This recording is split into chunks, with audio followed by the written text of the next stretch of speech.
গত বছর জুলাই মাসের ২১ তারিখে উত্তরা মাইলস্টোন স্কুল এবং কলেজের যে একটা হৃদয় বিদারক ঘটনা ঘটে বিমান এর আঘাতে, যেখানে প্রায় ৩৬ জন, কমপক্ষে ৩৬ জন মানুষ মারা যায়, তার মধ্যে ৩২ জন হচ্ছে ওই স্কুলের শিক্ষার্থী।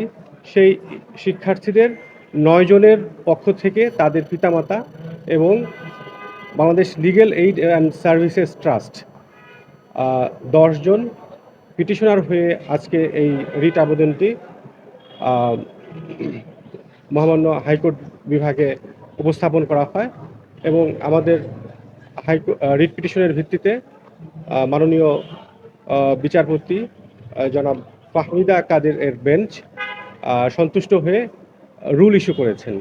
এই রুলে আমরা গত ২৭ জুলাই ২০২৫ তারিখে মন্ত্রিপরিষদ বিভাগ থেকে একটি তদন্ত কমিশন গঠন করা হয়েছিল ৯ সদস্য বিশিষ্ট, যে কমিশন গত ৫ নভেম্বর তারিখে বিগত অন্তর্বর্তীকালীন সরকারের প্রধান উপদেষ্টার দপ্তরে একটি তদন্ত প্রতিবেদন দাখিল করে। তো ভিকটিম পরিবারগুলোর পক্ষ থেকে সেই তদন্ত প্রতিবেদন চেয়ে এবং দায়ী ব্যক্তিদের বিরুদ্ধে কি কি ব্যবস্থা নেওয়া হয়েছে এটা জানতে চেয়ে একটি দরখাস্ত দেওয়া হয়েছিল। সেই দরখাস্তের ভিত্তিতে কোনো ধরনের প্রতিকার না পেয়ে এই ভিকটিম পরিবারগুলো এবং Bangladesh legal aid services trust এই রিট আবেদনটি দাখিল করেন। সেই রিট আবেদনের প্রেক্ষিতে আজকে মহামান্য হাইকোর্ট বিভাগ রুল ইস্যু করেছেন যে কেন সরকার কর্তৃক এই যে তদন্ত প্রতিবেদন গণমাধ্যমে প্রকাশ করা এবং ভিকটিম পরিবারদেরকে প্রদান করা এবং দায়ী ব্যক্তিদের বিরুদ্ধে কি কি ব্যবস্থা নেওয়া হয়েছে সেটি সবাইকে অবগত করার যে ব্যর্থতা, এটি অবৈধ ঘোষণা করা হবে না, এই মর্মে রুল ইস্যু করেছেন।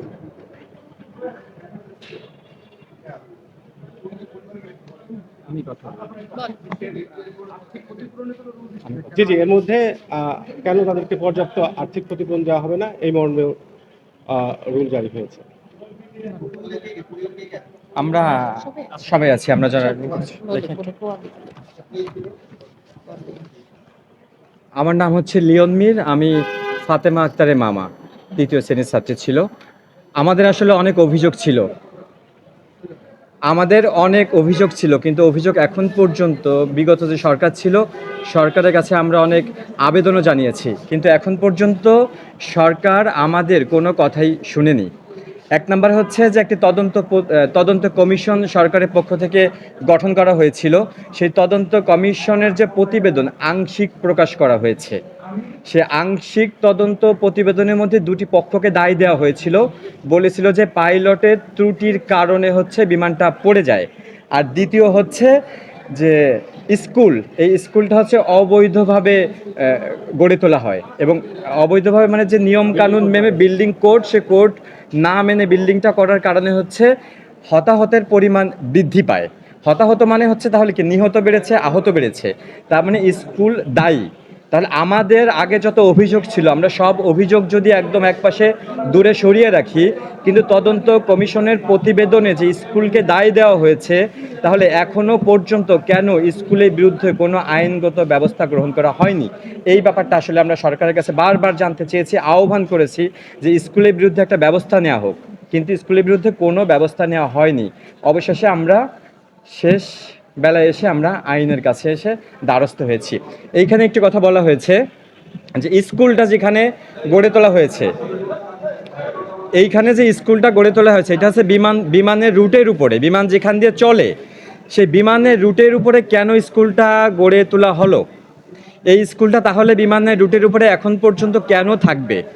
এর আগে হচ্ছে জনস্বার্থে আইনজীবীরা একটা রিট করেছিল, ওই রিটটা আসলে আমরা করিনি, জনস্বার্থে আইনজীবীরা করেছিল। এইটা হচ্ছে আমাদের ফার্স্ট, এই যে এখন যে পদক্ষেপটা নেওয়া হয়েছে এটা আমাদের নিহত আহত পরিবারের পক্ষ থেকে প্রথম পদক্ষেপ।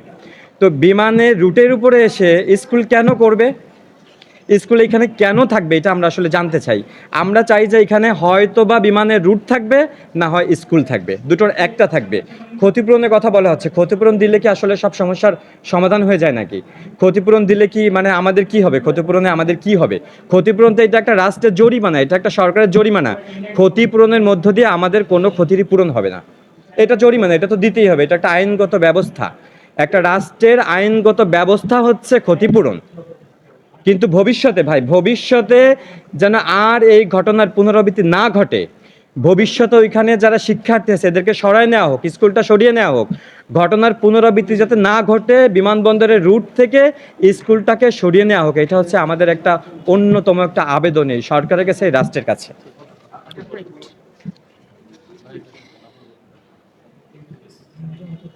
আমি মারিয়াম উম্মে আফিয়ার আম্মু। বলছিলাম,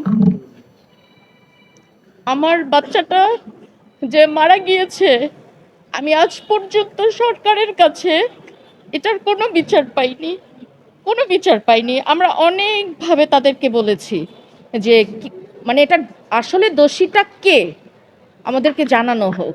যে দোষী তার তো একটা শাস্তি অবশ্যই হবে, এই রাষ্ট্রে তো একটা শাস্তির ব্যবস্থা আছে, কিন্তু কেউ সেটা করে নাই।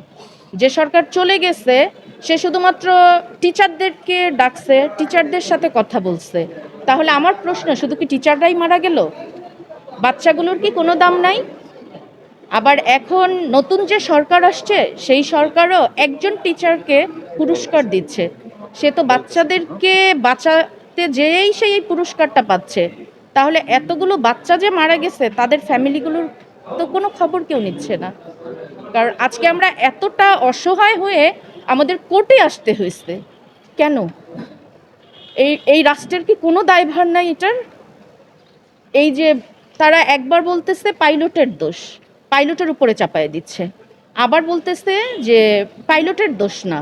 তাহলে আমরা কার কাছে যাব? বিমান বাহিনীরও তো বড় ধরনের একটা আছে।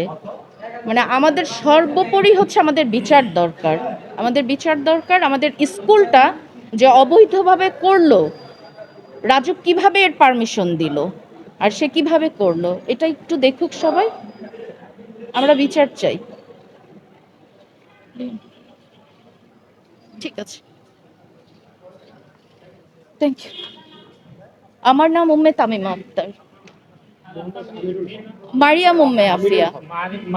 মারিয়াম উম্মে আফিয়া। মারিয়াম মারিয়াম উম্মে আফিয়া।